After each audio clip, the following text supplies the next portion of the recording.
સર્વે હરિભક્તોની જય સ્વામિનારાયણ।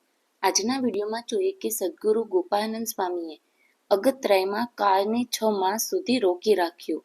પૃથ્વી પર જ્યાં સંતના સમાગમ રૂપી નૈમિષારણ્ય ક્ષેત્ર હોય ત્યાં સત્પુરુષોના પ્રતાપથી કાળ પણ કંપે છે ને દૂર રહે છે। મહાયોગીરાજ સદગુરુ ગોપાળાનંદ સ્વામી અગત્યમાં 6 માસ સુધી રહ્યા ત્યારે સ્વામીએ ત્યાં અનેક ઐશ્વર્ય બતાવી ઘણા જીવોની ભગવાન સન્મુખ કરેલા।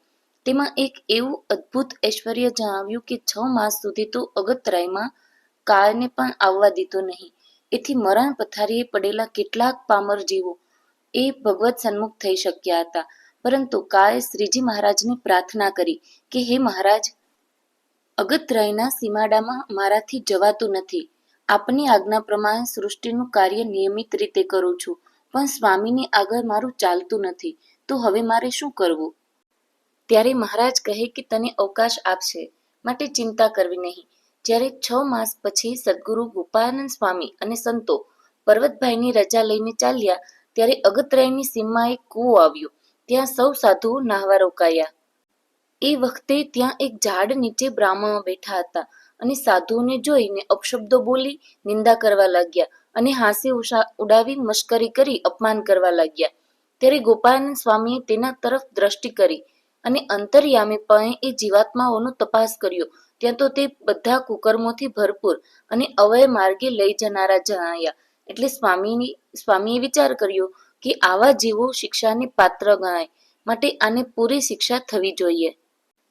પછી સ્વામીએ પોતાના યોગના પ્રભાવે ઉલટીનો રોગ પ્રેર્યો, તેથી આઠેય એક પછી એક એમ બધા વારંવાર ઉલટી કરવા લાગ્યા અને કેટલાકને તો ઝાડા થઈ ગયા।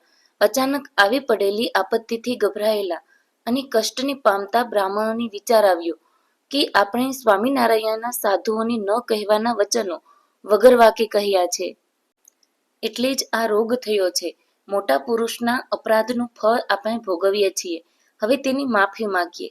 આમ નક્કી કરી અને સ્વામી પાસે આવી પગે લાગી કહે કે સ્વામી, અમારી ભૂલ થઈ ગઈ છે, તમે મોટા સંત છો, માટે દયા કરી અમારા અપરાધને માફ કરો અને અમારું સારું થાય તેવી કૃપા કરો।